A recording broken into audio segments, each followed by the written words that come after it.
Je vais le faire, je vais le faire. Notre invitée suivante est plus lyonnaise que la fête des Lumières. Elle est aussi l'une des cuisinières les plus douées et les mieux câblées de sa génération. Elle parle couramment la cervelle de Canut et la quenelle de Brochet, fait de la télévision avec brio et s'inquiète pour les ressources biologiques, avec son frère notamment, qui est biologiste fluvial. Son CV est long et puissant comme le Rhône. Elle a bossé au Noma, chez Redzepi, elle a bossé à Dom, à Sao Paulo, chez Alex Atala, avant de se mettre aux ordres d'Alain Ducasse au fourneau d'eau lyonnais, historique bouchon Canut de la capitale. Et en attendant l'ouverture imminente de son adresse en propre, elle vient une nouvelle fois ici éclabousser de son charisme notre scène parisienne, enfin éclabousser de son charisme et de ses jus de viande, bien sûr. Mesdames et messieurs, Marie-Victorine Manoa.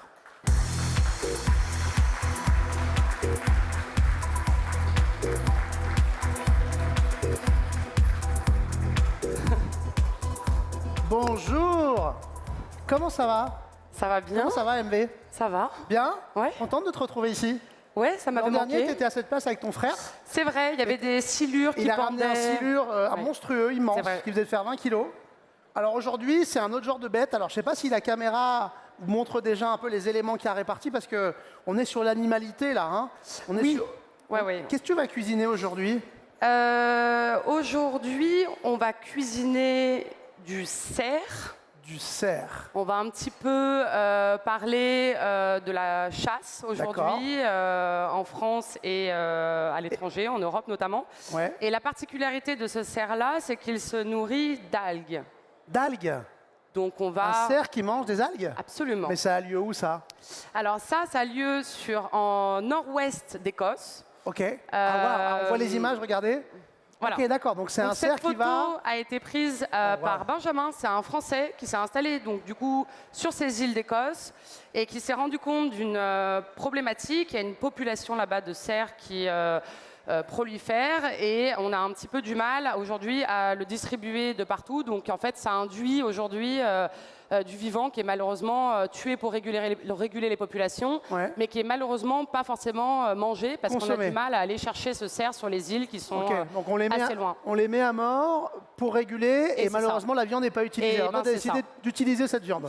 Le but, c'est d'utiliser cette viande. Donc lui va justement régler un petit peu ce problème-là. Aujourd'hui, on va mettre cette viande un petit peu en lumière.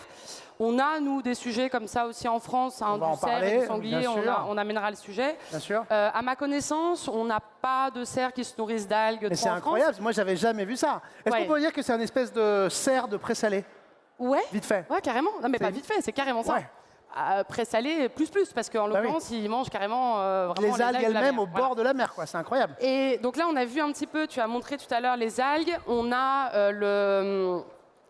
quasiment les mêmes algues que nous, on peut trouver en France. Donc on a du kombu royal ici.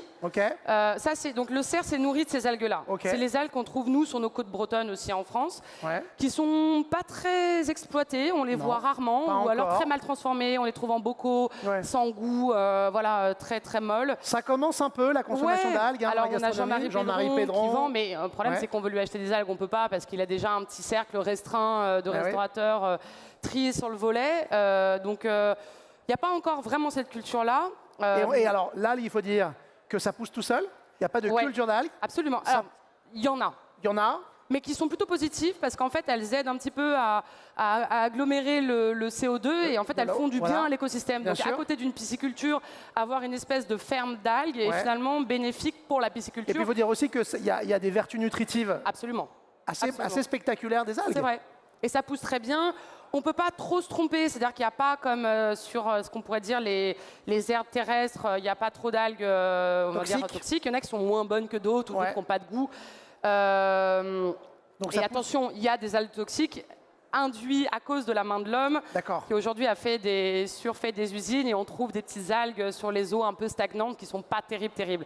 Mais ce n'est pas ce que vous trouverez en mer. Là, on a de la dulce, du kombu royal. On a de la dulce, du sea spaghetti qu'on appelle ici le haricot de mer. Donc ça, c'est récolté aussi là-bas par la même personne qui va vendre les cerfs, donc Benjamin, et qui va essayer de faire un peu fleurir cet écosystème qu'on trouve ici aussi en France. Donc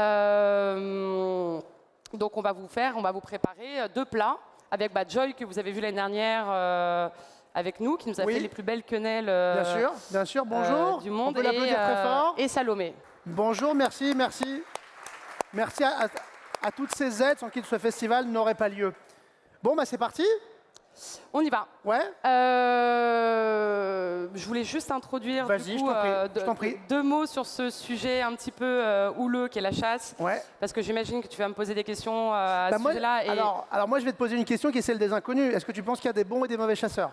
Ou plutôt, pour le dire autrement, est-ce que tu penses qu'il y a de bonnes et de mauvaises pratiques de chasse? Je pense qu'il y a des bonnes et des mauvaises pratiques de chasse. Oui, c'est sûr. Ouais. Aujourd'hui, on n'est pas ici en train de prôner une chasse d'animaux enfermés ou nourris. On pratique plutôt une chasse paysanne qui est là pour nourrir, pour se nourricière, nourrir. En essayant de miser un petit peu cette espèce de lutte des classes sociales qui a lieu déjà depuis le Moyen-Âge. Faut rappeler qu'au XIVe siècle, les roturiers n'avaient pas le droit à la chasse. Si on retrace un privilège seigneurial. Absolument, mais finalement on a un petit peu troqué un privilège royal par peut-être un privilège bourgeois ayant des terres, parce qu'aujourd'hui il faut avoir un petit peu un terrain pour avoir des animaux qui viennent chez nous pour pouvoir les chasser, donc ça c'est un petit peu délicat. La chasse du cerf était exclusivement réservée au roi. Et le roi ne consommait que les parties génitales du cerf. Donc ça, c'est jusqu'à la Révolution. D'accord. La partie génitale, c'est ça. D'accord. Donc je vais vous le faire goûter. Donc voilà, c'est aujourd'hui un produit qu'on a complètement oublié. Les parties génitales du cerf. La partie génitale du cerf, ça c'est pas très grave. Bon, allons-y. Joy, on va vous faire un millefeuille. Joy va nous aider. On va utiliser du coup le kombu aujourd'hui, donc dans la partie génitale et dans le millefeuille du cerf. L'objectif, c'est quand même de vous faire goûter un petit peu de viande, donc j'en ai prévu suffisamment pour que tout le monde puisse en goûter un petit peu. Donc on va commencer par le millefeuille. On a un beurre clarifié. Ouais. Qui doit se trouver quelque part. Tu as le beurre clarifié, Joy? Ah oui, magnifique. Bon.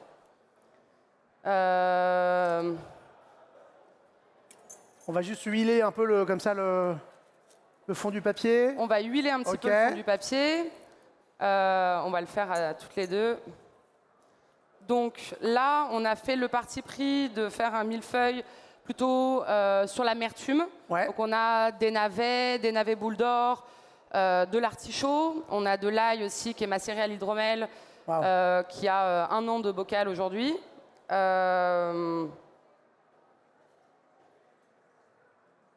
En rosace, joliment. Voilà, exactement. Dis donc les... Waouh, pardon, je vais laisser les Joy faire là-dessus, tu vas le faire, ok? On va voir ce que c'est, hein. Moi, je vais vous entamer le... Oui. C'est impressionnant. C'est impressionnant. Ça a le poil dru. C'est la première chose qu'on découpe quand on chasse un cerf, c'est cette partie-là qui est enlevée, qui est prélevée en premier. Ouais. Pendant que Joy fait ça, parce qu'on l'a fait toute l'heure ensemble, donc elle a un petit peu le coup de main et c'est assez long, donc très si bien. je me mets là-dessus, allons-y, on fait un cut, donc on avance. Donc, on va cuire ça dans le lait d'amande. Ouais. Donc faire un lait d'amande, c'est très simple. On prend des amandes, même avec la peau, on les hydrate toute une nuit. On n'est pas obligé de retirer la peau de l'amande. On laisse dans l'eau en fait, hein? Tu la laisses dans l'eau. Moi, je la cuis dans une nouvelle eau quand même. D'accord. Voilà, on mixe, on passe dans un espèce de papier à fromage et voilà, c'est pas compliqué. On va porter ça à ébullition. Ouais. On va l'assaisonner un petit peu. J'ajoute du poivre. Ouais.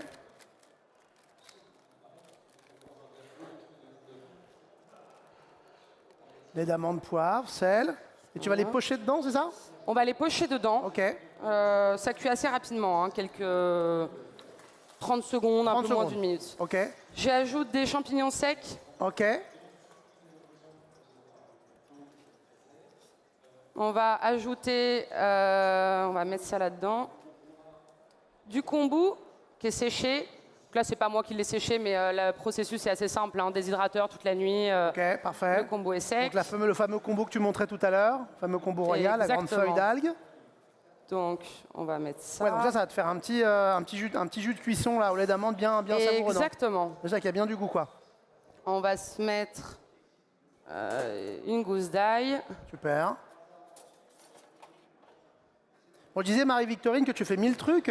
Tu continues la télé avec François-Régis Gaudry, non? Sur Très Très Bon? Oui, absolument. On part dans le Cotentin la semaine prochaine. Ça permet d'explorer un petit peu de façon un peu plus large que le territoire lyonnais, la gastronomie. Et j'avoue que c'est passionnant. Bon, ouais, tu fais ça avec brio. Et alors, on m'a dit, j'ai ouï dire, que tu étais à la recherche, en recherche active d'un local pour un resto. Très, très active. Très, très active. Presque imminente, alors. Ah oui, il me tarde, c'est vrai? Ben, je pense que pour les gens ou les chefs itinérants pourront accorder qu'avoir sa cuisine quand même, allumer ses petits fourneaux tous les matins, connaître ses frigos, avoir choisi son matos, prendre soin d'un petit écosystème, d'un environnement à soi, ça me manque. Mais tu penses là, comme ça, scoop omnivore, là avant la fin de l'année ou peut-être début d'année prochaine? Alors, c'est pas scoop ou pas scoop, mais je pense que ce sera malheureusement après janvier. C'est pas mal déjà. C'est pas mal bientôt déjà. Quand même. Ça. Ouais. Oui, ça. Donc cette chose. Cette chose. Nous allons. Cette masse. La tailler. Je crois que j'ai un timer qui sonne quelque part. Le gibier, ça, tu cuisines ça depuis longtemps? C'est un truc que tu as l'habitude de cuisiner? Alors, je cuisine depuis longtemps le gibier. Oui, gamine. Alors, mon père n'est pas chasseur. Néanmoins, on a un entourage. Donc là, vous récupérez cette partie-là. L'intérieur exactement. De la bourse. Voilà. Néanmoins, je cuisine le gibier. Maintenant, la cuisine du gibier aujourd'hui, on n'a plus trop envie de cuisiner la dernière perdrix ou le dernier. On a quand même un vrai sujet. Ont changé. Ouais, les temps ont changé. Peut-être pas à cause de la chasse elle-même, mais peut-être plus du remembrement, des néocorticoïdes et des pesticides qui sont mis un petit peu à droite à gauche. Peut-être à causer du tort aujourd'hui. De la décarnation aussi de l'alimentation. Enfin voilà, on mange aussi moins de viande. Donc, donc là, on tranche le testicule de l'animal. Oui. Donc là, c'est un petit peu compliqué. Je les ai congelées, donc elles sont un petit peu difficiles à préparer. À éplucher, mais bon, je vais y arriver. Ça va le faire. Voilà. Est-ce que tu as goûté déjà? Mais jamais, écoute. Donc je vous prépare ça. Donc là, on a le lait. Tu me les cuis avant de les faire goûter, hein? Ah, je peux te les faire goûter crus. Non, c'est peut-être ma limite, tu vois. Ouais, non, je vais attendre que ce soit cuit quand même. Non, mais c'est marrant quand même de voir que du Moyen-Âge à la Révolution française, c'était la seule et unique partie que le roi de France consommait et qui a été. Parce que la plus noble ou parce que c'était un symbole de puissance peut-être aussi? Voilà, on va pas se mentir, je pense qu'il y avait un petit. Il y avait une dimension symbolique de l'alimentation. Autour et de le reste ça. de l'animal était quoi? Enterré ou partagé? Alors il y a eu au moment de la Moyen-Âge un partage. Tu sais que le droit des animaux au Moyen-Âge, il y a cette espèce de procès mythique de la truie, tu as entendu ça, qui était jugé comme un homme avant que. Aujourd'hui, l'animal est jugé comme un objet, il est considéré comme un objet. Au Moyen-Âge, non, l'animal avait des droits et des torts d'ailleurs. Donc on partageait de droits aux animaux, la part aux chiens, la part au corbeau. Le corbeau, en fait, faisait un espèce de bruit et de son pour annoncer aux chasseurs l'endroit où se trouvait le gibier. Et on lui rendait, donc, de droit exactement une partie du gibier. Bête. Bon, hop. Génial. Ça, on va l'arrêter.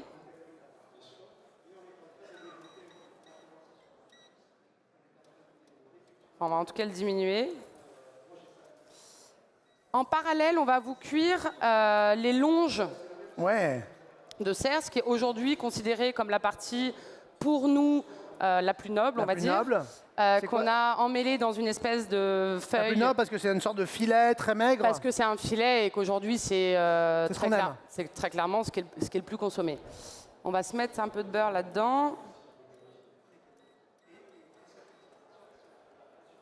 Donc là, vous voyez Joy avec ses petites mains de Joy, elle prépare ça minutieusement à la pince. Exactement. On peut applaudir Joy quand même très très fort, hein. Ok. Revenons à nos abattis. Donc, là, ça sent bon.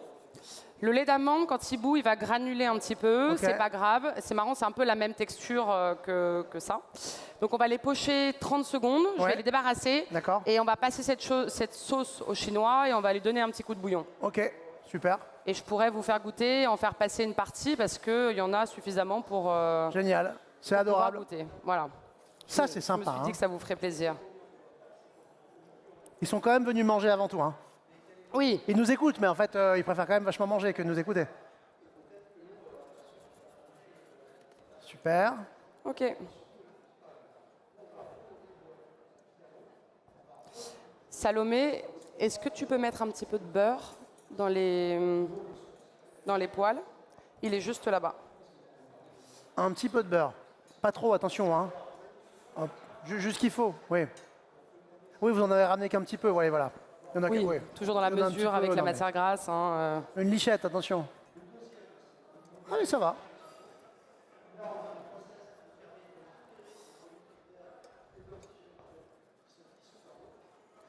Donc là, quand Joy va faire son montage, elle va mettre maintenant une couche de pommes de terre en deuxième.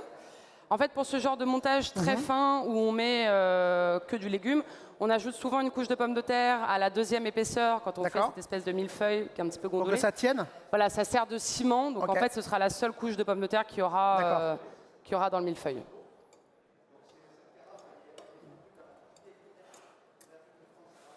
Bon, on voit que tu as une cuisine de produits, de tradition, mais minutieuse aussi. Hein. Oui. Tu as une minutie dans ta cuisine. Dans ton restaurant à venir, c'est ce que tu voudras faire? Tu auras envie de faire ce genre de plat? En tout cas, gérer peut-être les problématiques ambiantes. Je trouve qu'en fait, on a, à mon sentiment, peut-être moins... je trouve que les assiettes se sont épurées un petit peu d'ego au profit de peut-être mieux acheter, mieux considérer son équipe. Tu vois ce que je veux dire? Je pense qu'aujourd'hui, on a envie de... Ce qui fait du bien, c'est... Voilà, typiquement, des cerfs qui sont chassés et pas cuisinés, ben, on a envie de les travailler.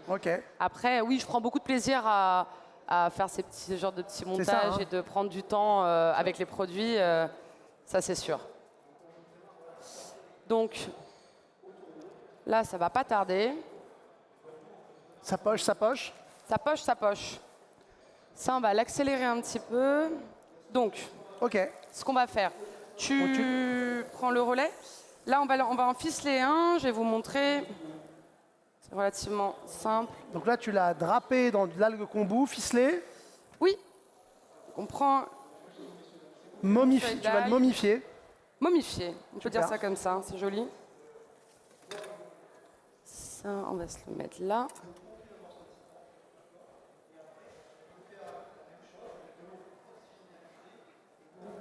Sel.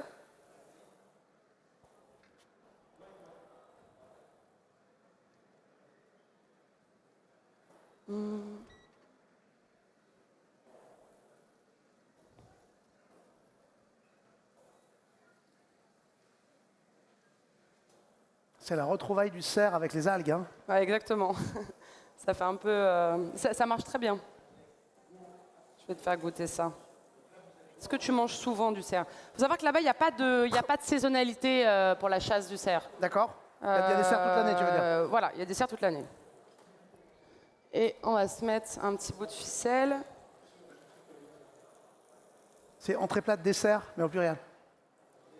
C'est entrée plat dessert. Non, mais au pluriel. Non, ça fait un peu... Ah oui, merci. Tu vois? C'est vrai que ça m'avait manqué tes jeux de mots. Ouais, t'as vu, hein. Mais il faut que tu viennes plus souvent. On n'a pas eu de... Ouais. Donc ça ficelle. Ça ficelle, ça dort au beurre.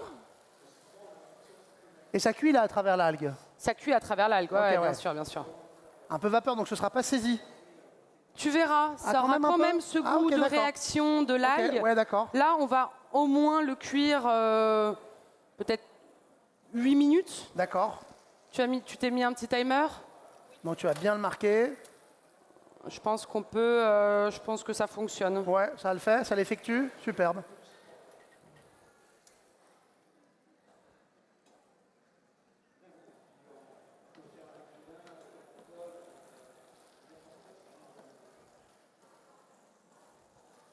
C'est beau, hein? Ouais, c'est joli. C'est beau ce ficelage d'algues de cerf. Et comment tu as découvert ces îles écossaises incroyables avec ces cerfs mangeurs d'algues? Et ben justement, grâce à cette personne qui... Au photographe? Exactement, qui s'occupe, pour le coup, qui va vendre les cerfs en France. D'accord. Ah ok, lui, il importe cette viande-là. Mon frère était parti l'année dernière sur les îles de Rome aussi. D'accord. Avec justement avec toute l'équipe, Gabriel qui doit être quelque part ici, avec l'équipe de Ducasse, voir un petit peu ce projet-là du cerf et de l'algue qui forcément... ouais, fascine, intéresse quoi. Ouais, m'a fasciné, ouais, exactement.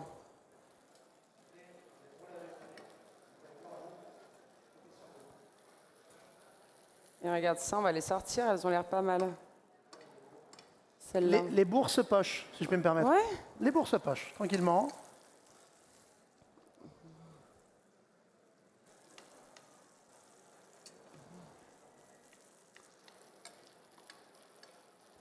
Ok, au beurre. Bon, bah ça bosse, hein, par ici aussi, tout va bien, tout est en place.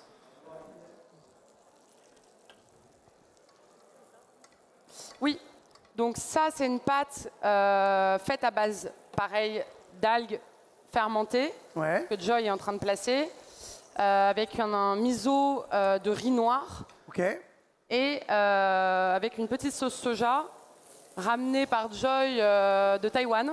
Ah bon? Joy fait sa sauce soja maintenant. D'accord. Donc l'année prochaine, elle viendra peut-être nous expliquer le fonctionnement. Génial. Ensuite, navet.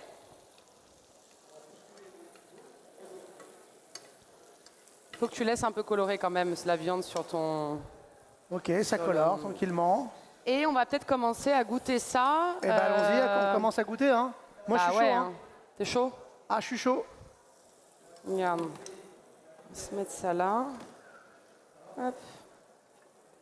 Et qu'est-ce que ça fait? C'est des cocos de Paimpol? C'est des cocos de Paimpol. Waouh, j'adore.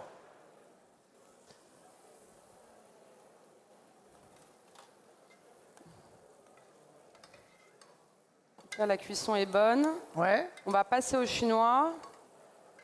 On va mixer la sauce. Et on va pouvoir faire goûter. Donc là, c'est vraiment aromatique. Je sais pas si toi, tu as le nez dans le bouillon. Ah ouais, on a vraiment cette algue. Qui a bien infusé dans le lait d'amande. Ça.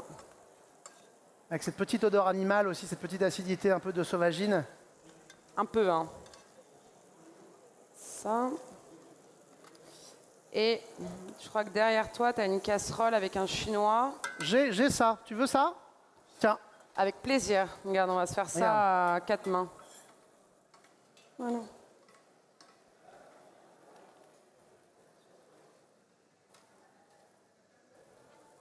Magnifique. Et on va le mixer. Regarde là. Il faut savoir tout faire quand on présente Omnivore. Ouais, bien sûr. Si ce plat est délicieux, ce sera évidemment grâce à moi. Et alors attends, là on a une prise. Où est-ce que je pose ceci pour ne pas en mettre partout? Tu me passes la casserole? Ouais. Tu vas mettre ça là-dedans. Merci. Magnifique. Et on va mixer la sauce. Ça. Ici. Petit coup de mixeur.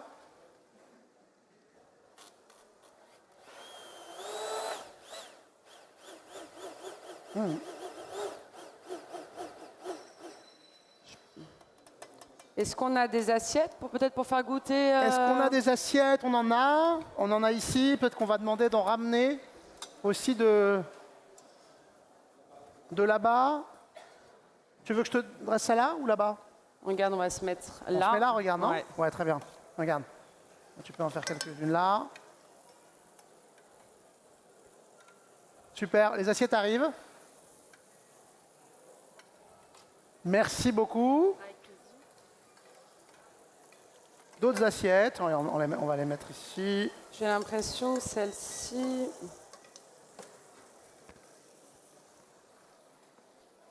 Et voilà.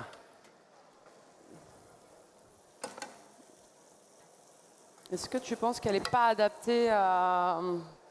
Attends, on va changer, on va faire ça. Ah, t'as un problème d'induction là? Voilà. Ok, super. Ça devrait le faire. Bon, bah écoutez, parfait, c'est l'heure du goûter. N'est-ce pas? C'est idéal. Alors? C'est très bon. Ah ouais, ça a l'air. Ouais, Attends, c'est super bon. Attends. C'est super bon et tu devines pas du tout le lait d'amande. Ah ouais, non. Tu vois, c'est crémé, on dirait comme une blanquette un peu, il y a ce côté animal et je pense que le lait d'amande fonctionne hyper bien. Ouais. Beaucoup mieux que justement de la protéine animale plus sur ce plat-là. Ouais, je pense parce que c'est plus plat. Ça laisse vivre aussi le goût de... Ouais, c'est hyper bon. Donc je vais te faire goûter évidemment la matière. J'aurais bien aimé que tu goûtes avec ça, la matière. mais ça tarde un petit peu. Alors attends. Tiens. Tu veux que je te mette là-dedans? Allez. Ah, ça a réduit un peu en cuisson, hein, non? Ah, il y en a certaines qui étaient plus petites que d'autres. Ah oui, d'accord. Ouais. Nous ne sommes pas tous égales. La nature n'est peut-être pas... De toute façon, la taille ne compte pas. Voilà, exactement. Ouais. On s'attendait à ce genre de petites... Blagounettes. Voilà, exactement. Ah ouais. Bon, hein? Ça a une texture de boudin blanc, un peu. Oui, pourquoi pas. C'est un petit peu mousseux. Un petit peu mousseux. Excellent. Je vais prendre une cuillère. Magnifique. Bon. Donc, Joy est en train de mettre l'artichaut sur le millefeuille. Et en gros, elle va essayer de mettre une épaisseur de kombu, sétal qui est fermenté dans l'eau de mer, donc vraiment avec des goûts très très iodés. L'artichaut et elle va finir par une dulce. Voilà. Donc vous allez goûter là, évidemment on en a cuit un petit peu avant. Vous avez bien poussé en cuisson quand même les algues là. C'est pour ça que tu as vraiment ce goût quand même de coloration et de réaction de Maillard qui est induit par le... Maillard là. Voilà, et le kombu français qui est le même que l'Écosse est un petit peu sucré. Donc en fait, il y a une espèce de caramélisation qui apparaît à la cuisson. Donc là, on va être pas mal. Et ça, je pense qu'on va les tailler pour que tout le monde puisse goûter peut-être. C'est une bonne idée. Qu'est-ce que t'en penses? On va faire... Est-ce que tu veux me mettre... Ouais, tu vas mettre une cuillère... Oui, chef. Dans les bols. Ouais, on commence par les cocos. On commence par un petit peu de coco, avec un petit peu de jus. C'est parti. Ensuite... Stagiaire de Marie-Victorine Manoir. Est-ce que tu peux nous donner un coup de main? Je peux prendre ma retraite tranquille, quoi.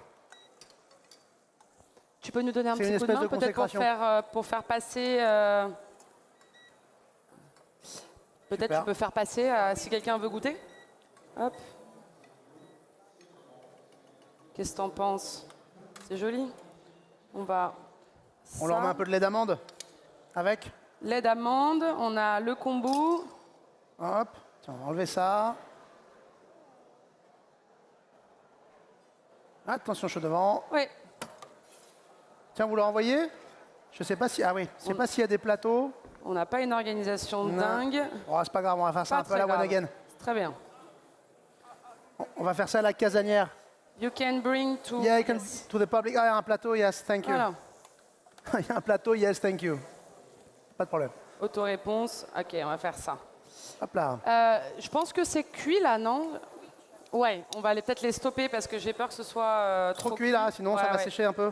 Oui. Ouais. Hop. Ok. Attends, moi je vais peut-être me mettre derrière en fait. Hein. Voilà, superbe, ça c'est prêt, non? Ouais, hein? Oui. Tiens, attends, regarde, je te mets des couverts avec. Tu prends les couverts avec? Bon, tiens. Hop, hop, hop. Et voilà.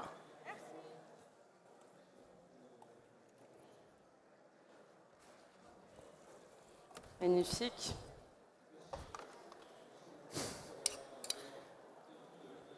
Et voilà. Encore un peu des cocos, encore des cocos.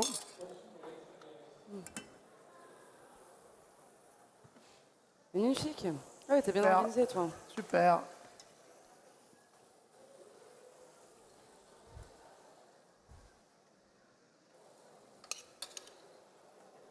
Voilà.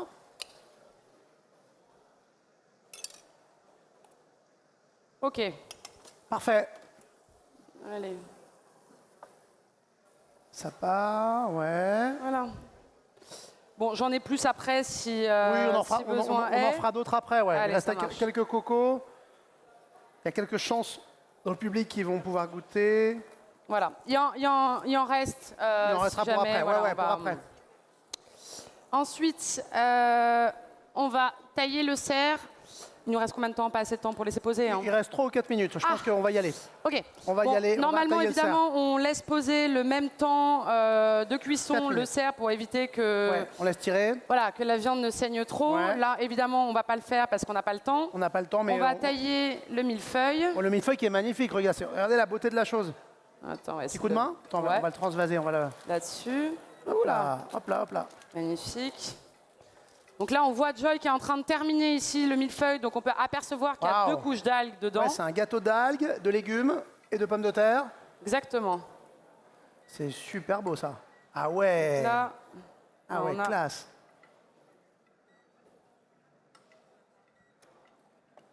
Ça. Super beau.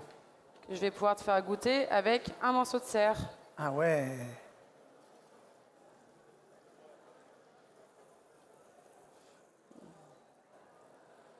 Tu veux goûter là-dedans? Ça arrivera. Allez, là-dedans, pourquoi pas. Ah oui, tu as fait des belles portions pour le public, hein. Ils pourront partager, on dit que c'est une portion pour 2. Oui, c'est ça, c'est ça. C'est pour goûter. Hop. Waouh. Et du coup, on a notre cerf ici. Yes, you can take them. Regarde, il y en a d'autres là. La cuisson est bien. Attends, regarde, il y a plein de fourchettes ici. Tiens. Parfait. Regarde. Donc là, tu vois quand même qu'il y a eu une espèce de coloration autour. Sublime. Et tu as quand même le goût de la coloration. Magnifique. Avec une légère cuisson à l'étuvée, en fait. Non, j'imagine que l'algue va conserver l'humidité de la viande. La salinité de l'algue aussi, qui est super. Vraiment délicieuse, quoi. C'est vraiment très, très bon. Je vais... Hop. Waouh. Ah ouais.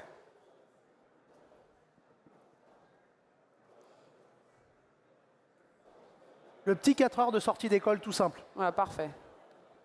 Quand t'as pas le temps, ça c'est bim bam boum. Et on a le jus, évidemment, qui a été fait avec le kombu. Ouais. Qui est ici. On peut voir, je ne sais pas si on voit la lumière ou pas. Ouais, regarde, si tu le poses là, on va le voir. Pendant que tu sers, la caméra va le capter. OK. Ouais, super. Jus de kombu.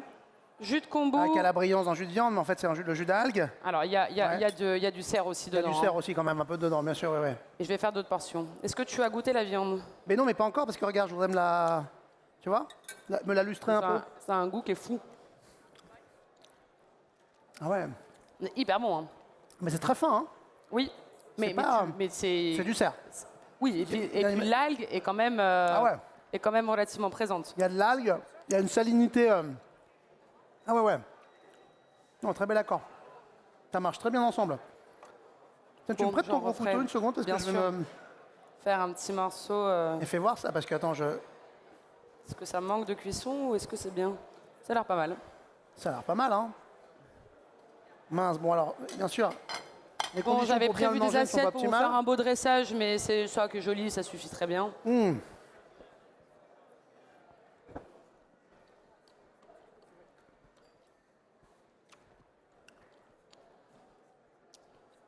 Superposition de croquant, de moelleux.